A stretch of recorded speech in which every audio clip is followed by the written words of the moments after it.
إحكام سنتر يحبش نسيرة ونجد الأدب የህወሓት ኢህአዴግ መንግስት ከቅርብ ጊዜ ወዲህ ህገ መንግስቱን ሙሉ በሙሉ በሚጻረር ሁኔታ አህባሽ እየተባለ የሚጠራ የእስልምና አስተምሮ ለማስፋፋት በመድከም ላይ ነው። ኢትዮጵያን ሙስሊሞች የአህባሽን አመለካከት እንዲቀበሉ የሚያደርጉ ግፊቶች እንደቀጠሉ ናቸው ያለው። የጀመረው በአለማ ዩኒቨርሲቲ ሐረር ካምፓስ ነው። ከዛ በኋላ ሴፕቴምበር ላይ በሁሉም ክልሎች ተካሂዷል። በአሁኑ ሰዓት ደግሞ 200 የሚሆኑ አሰልጣኝ ሰልጣኞች ተብሎ በሰንዳፋ የወታደር ማሰልጠኛ ኮሌጅ ውስጥ እንግዲህ እኛ የምናቀው የሃይማኖት አባቶች የሚወጡት ከቤተ አምልኮ እንጂ ከወታደር ማሰልጠኛ አይደለም። ከወታደር ማሰልጠኛ ሰልጥነው ምን ሊያመጡ እንደሚችሉ አናቀም። ግን በአሁኑ ሰዓት ያለው እዛውስ በአሁኑ ወቅት 200 ሰዎች እየሰለጠኑ ነው ያለው። አሁን ከዚህ በዓል በኋላ 30,000 የሚሆኑ ሰዎችን እንዲያሰለጥኑ ማለት ነው።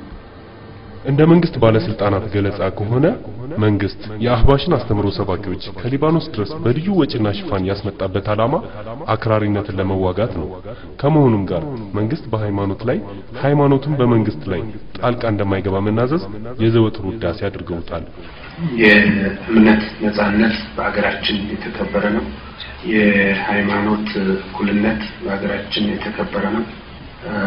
መንግስት ሃይማኖት ላይ ሃይማኖት መንግስት ላይ ጣልቃ የሚገቡበት ሁኔታ አይኖርም። ይህንን ተጻሮ መገኘት ግን አክራሪነት ነው። ለመሆኑ ይህ ህግ ማለትም መንግስት በሃይማኖት ላይ ሃይማኖትን በመንግስት ላይ ጣልቃ አይገባም የሚለው አነጋገር እውን እየተተገበረ ነውን? የአህባሽን አስተምሮ በሙስሊሙ ማህበረሰብ ላይ መጫነስ እውን ጣልቃ ገብነት አይደለምን? በተለያዩ አጋጣሚዎች ላይ ከመንግስት ባለስልጣናት ጋር የተደረጉ ቃለ ምልልሶች እንደሚያሳዩት መንግስት በሃይማኖት ላይ ጣልቃ እንዳልገባ ነው። የፌዴራል ጉዳዮች ሚኒስቴር የሃይማኖትና እምነት ጉዳዮች ዳይሬክተር ጀነራል አቶ መረሳ ረዳ ከሙስሊሞች ጉዳይ ጋዜጠኛ ጋር ባደረጉት ቃለ ምልልስ ላይ እንደተናገሩት የአብዱላህ ሐራሪ ወይንም የአህባሽ አስተምሮት በብዙም ጊዜ የሰላምን የሚያደፈርሱ ብዙ አስተምሮቶች አሉት። መስረቅ፣ ቁማር መጫወት፣ ግብር እንዳይከፈል መከልከልን፣ የህብረተሰቡን ሰላም የሚያናጋ አትኩሮትን የሚያደርጉ በርካታ ስራዎች አሉ። እናንተ ግን ደግፋችሁት ወይንም አብራችሁት ሰርታችሁታ ወይንም ከሊባኖስ ድረስ መጥተው እዚህ ሰርተዋል። በኢትዮጵያ ራሱ መከናወን አይችልም ወይ? ይሄን እንዴት ያዩታል? እንግዲህ መጀመሪያ ስለ አህባሽ የተባለው ያነሱት ዝርዝር ነገር ከነሱ ጋር ብትወያዩበት ነው የሚሻለው። እንዴት ደገፋችሁና ይሄንን ለዚህ ነው ጥናት አለ ወይ ያልነው? ለዚህ ነው እኛ የደገፍነው ቅድም ተናግሬያለሁ።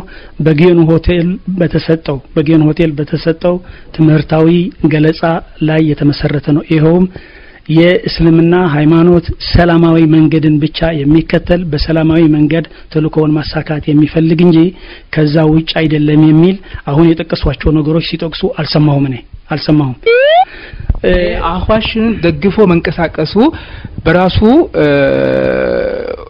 ጥናት ያልተደረገበት ነገር አካሄድ ነው እያልኩ ነው አይደል? አሁን እኛ አህባሽ መደገፍ አለበት መደገፍ የለበትም አይደለም አቋማችን። እዛን ጊዜ ምሁሩ የሰጡት ገለጻ ግን ትክክለኛ ትምህርት ነው።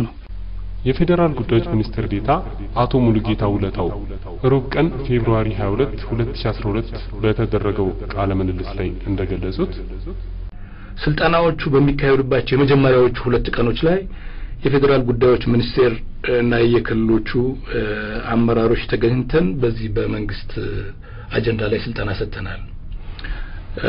አንዳንድ ሰዎች ይሄኛውን ልክ ሃይማኖታዊ ስልጣና እንደሰጠን ወይም ደግሞ በሃይማኖት ውስጥ ጣልቃ እንደገባን አድርገው ይወስዳሉ። በእኛ እምነት መንግስት ህገ መንግስቱን የማስተማር መብት ብቻ ሳይሆን ግዴታ አለበት። ስለዚህ ህገ መንግስትን በማስተማሩ በአንዱ ሃይማኖት ጣልቃ ገብቷል ሊባል አይገባውም። በሌላ በኩል ደግሞ እዚህ በሃይማኖቶች መካከል መከባበር፣ መተማመን፣ ሰላም በሚፈጠርበት ጊዜ የመንግስት ኃላፊነት አንዱ ይሄ ስለሆነ ይሄ ለልማት የተመቸ ሁኔታ ስለሚፈጥርለት ይሄን ስራ መደገፉ በመንግስት በሌላው ላይ ጣልቃ ገብቷል ሊያሰኘው አይችልም። ይህ ፍጹም ጣልቃ ገብነት እንዳልሆነ የታወቀ ሆኖ ሳለ ነገር ግን በተለያዩ አጋጣሚዎች በተደረጉ ስብሰባዎች ላይ የተደረጉ ንግግሮች የሚያሳዩት መንግስት በእርግጥም ቃሉን በማጠፍ የሃይማኖት ጣልቃ ገብነት ማካሄዱን ነው። በተለይም ከፍተኛውን የሚኒስትሮች ቦታ የያዙት የፌደራል ጉዳዮች ሚኒስቴሩ ዶክተር ሽፈራው ተክለማርያም በጊዮን ሆቴል ባደረጉት ንግግር አህባሽን ከሊባኖስ ማስመጣታቸውን በግልጽ ተናግረዋል።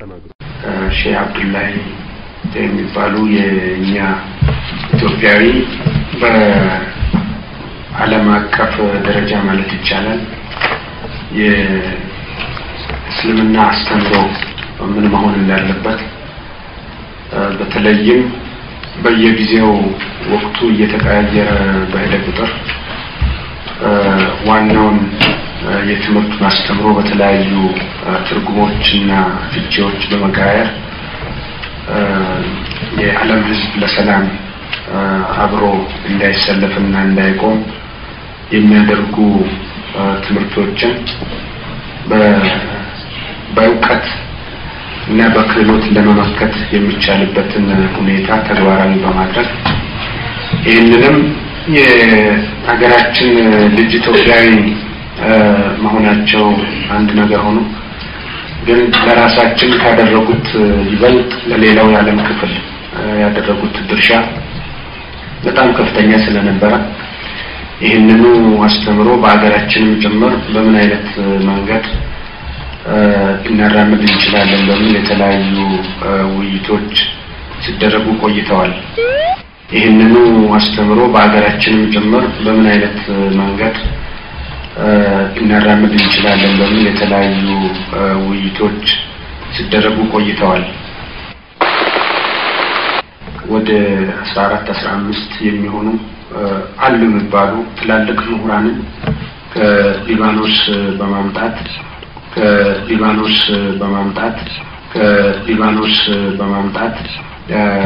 ሼክ ሰሚር የተከበሩ ዶክተር ሼክ ሰሚር በዚህ ጉዳይ ላይ ግንባር ቀደም ሚና የተጫወቱበት ሁኔታ አለ። ይህ ብቻ ሳይሆን የፌደራል ጉዳዮች ሚኒስቴሩ ዶክተር ሽፈራው የአህባሽን ስልጠና ሂደት አስመልክተው በተናገሩበት ንግግር ላይ ይህንን የአህባሽዝም ስልጠና ሂደት ለየት የሚያደርገው መንግስት ቆንጠጥ ማድረግ መጀመሩ ሲሆን አንማርም ያሉ ሙስሊሞችን ደግሞ በሚያስተምሩበት መንገድ እንደሚያስተምሯቸው በመናገር የዛቻ ቃላትን ወርውረዋል። እኛ የምናስተምርበት መንገድ ለየት ይላል። እንግዲህ ቆንጠጥ እናደርጋለን እና ደግሞ ቆንጠጥ ከማድረግ በፊት ትንሽ ዳበስ እያደረጋችሁ ታስተምሩ። ሁለቱም ደምረን እነዚህን እናስተካክላለን። የማይማር ካለ በሚማረው መልኩ እንዲማር ይደረጋል።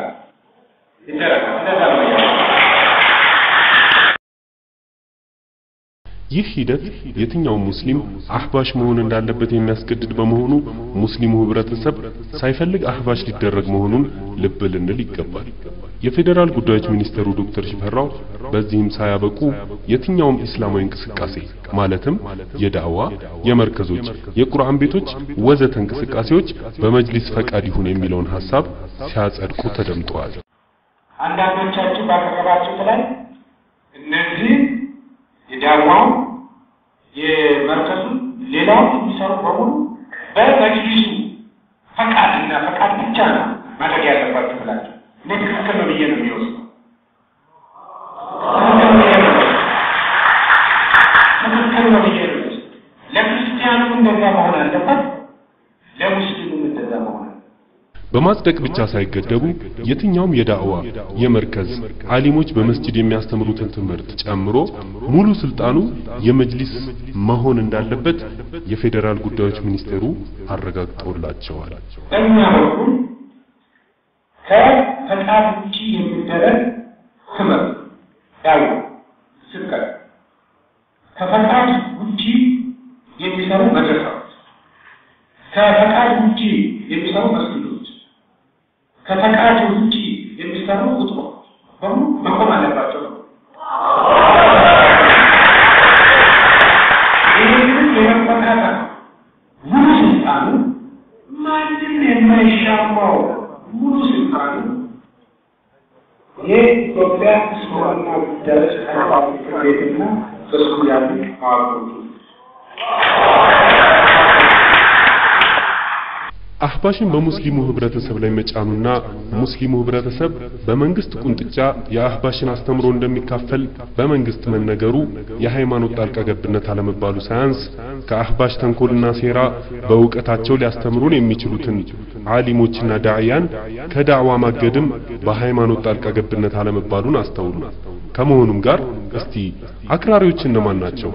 እነማን ናቸው ለመሆኑ እነዚህ የሰላም ጸሮች አክራሪዎች እነማን ናቸው? እዚህ ጋር ሐረር በተካሄደው ጉባኤ ላይ ክሊር የሆነ እይታ ሊሰጠን የሚችል እንደዚሁ ዶክተር ሽፈራው ንግግር አድርገውልናል። አብዚ ኮምቦልቻ ነው ወደ ዩኒቨርሲቲ ይገባል። ፊቶች አክራሪነትን ተሞሉ። የትምህርት ቤቱን ህግ ይዘው የትምህርት ቤቱን ህግ ምንም ይሁን ህግ ከተባለ በህገ መንግስቱ መንፈስ መከበር እና እየተላኩ እየተመከሩ እየተነገራቸው ጭምር ተብሎ ይሄ ጥሩ አይደለም እየተባለ ቀደም እንድንመካከር ጥሩ ነበር ተብሎ ቃል እነዚህ ልጆች አንዴ ሁለቴ ሶስቴ ተነገሩ። እንደዛ ሆኖ ነው ሲሄድ እዚህ ላይ እንግዲህ የምታዩት ምንድነው ዶክተሩ በሰኔ አካባቢ ከወሎ ዩኒቨርሲቲ ኮምቦልቻ ካምፓስ እስላማዊ ልብስ ለበሳችሁ ተብለው በደህንነት አካላት ታፍነው ተወስደው ለተወሰነ ጊዜ ድረስ የደረሱበት ሁኔታ ሁሉ ሳይታወቅ ከቆየ በኋላ መጨረሻ ላይ አዲስ አበባ ማዕከላዊ ታስረው የተገኙ 6 ሴቶች ልጆች ናቸው። ዶክተሩ እንደገለጹት ህፃኖች ናቸው። 16 17 ዓመት የሚሆናቸው ናቸው። እንግዲህ በዶክተሩ አገላለጽ እነዚህ ልጆች አክራሪዎች ናቸው። ግልጽ የሆነ እይታ እየፈጠረልን ያለው አክራሪነት ማን ነው ሲባል እንደዚህ አይነት ልብስ መልበስ አክራሪነት ነው ማለት ነው። ይሄ እንግዲህ አንዱ በዚህ ትሬኒንጎች ካየነው ከሰማነው ግልጽ የሆነ መለያ የተቀመጠልን ነው። ከዚህ በተጨማሪ መንግስት እንደዚሁ በዚህ ባለፈው አመት ውስጥ የሃይማኖት አክራሪነትና የጎሳ ግጭቶችን የምንፈታበት አገራዊ ዕቅድ መነሻዎችና አቅጣጫዎች ብሎ ያወጣው የደህንነት ወረቀት ነበረ። በዛ ዶክመንት ላይ ሀተታዎች ከቀረቡ በኋላ አክራሪነትና ጽንፈኝነት እንደዚሁም የኪራይ ሰብሳቢነት መገለጫዎች ተብለው ይቀርባሉ። በዛ ውስጥ የእስልምና አክራሪነትና ጽንፈኝነት ተብሎ ከቀረቡት ያሉትን አሰባስበን ስናያቸው የመጀመሪያው የሚሆነው አክራሪዎች በአገራችን የቆየውን እምነት የሚቃወሙ ተብለው ተቀምጠዋል። በዚህ ምንም እንኳን ህገ መንግስቱ የዜጎች የእምነት ነፃነት አለ ቢባልም የሚጠበቅ እምነት አለ ማለት ነው።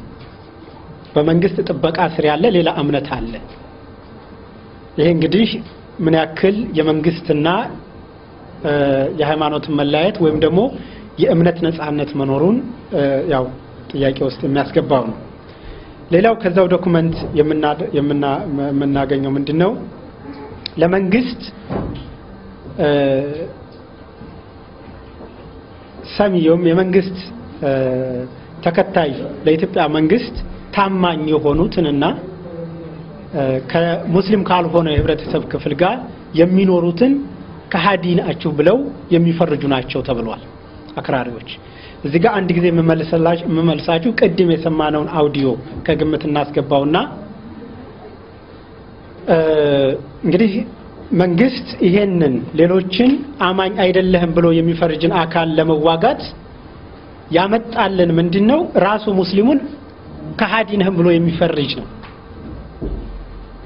በተለይ ግልጽ የሆነው እነዚህ አክራሪዎች ይላል ቅዱስ ቁርአን ተቀደደ ነብዩ መሐመድ ተሰደቡ የሚል ድራማ እንግዲህ እስካሁን ድረስ በሙስሊሙ ህብረተሰብ ዘንድ በውጭም በውስጥም ያለው እነዚህ ክስተቶች ረብሸውናል።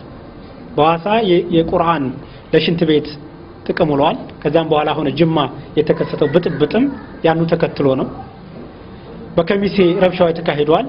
ያም ዴንማርክ የተደረገውን ካርቶን ቲሸርት ተሰርቶ የተለበሰበት ሁኔታ ነበረ በተለያየ ቦታዎች መስጊዶች ሲቃጠሉ ነበረ እነዛ ሁሉ እንግዲህ የተፈጠሩ ድራማዎች ናቸው ያ ማለት ምንድነው ሙስሊሙ ራሱ አቃጣይ ነው ቁርአን ቀዳጅ ነው ይሄ ደግሞ በሙስሊሙ ዘንድ የሚልከው እንግዲህ ስሜት ማየት እንችላለን በመጨረሻም ወደ መጀመሪያው የፌደራል ጉዳዮች ሚኒስትሩ ዶክተር ሽፈራው ተክለማርያም ንግግር ወሰዳቸው ሶስት መሰረታዊ ነገሮችን ካስቀመጡ በኋላ እነርሱን ተጻሮ መገኘት አክራሪነት መሆኑን ገልጸዋል እናንተም አክራሪው ማን እንደሆነ ለራሳችሁ ፍረዱት አክራሪነት ማለት ምን ማለት ነው ሶስት መሰረታዊ ጉዳዮች አሉ ብለን በየጊዜው ምናነሳው አለ የእምነት ነጻነት በአገራችን የተከበረ ነው የሃይማኖት እኩልነት በአገራችን የተከበረ ነው መንግስት ሃይማኖት ላይ ሃይማኖት መንግስት ላይ ጣልቃ የሚገቡበት ሁኔታ አይኖርም ይህንን ተጻሮ መገኘት ግን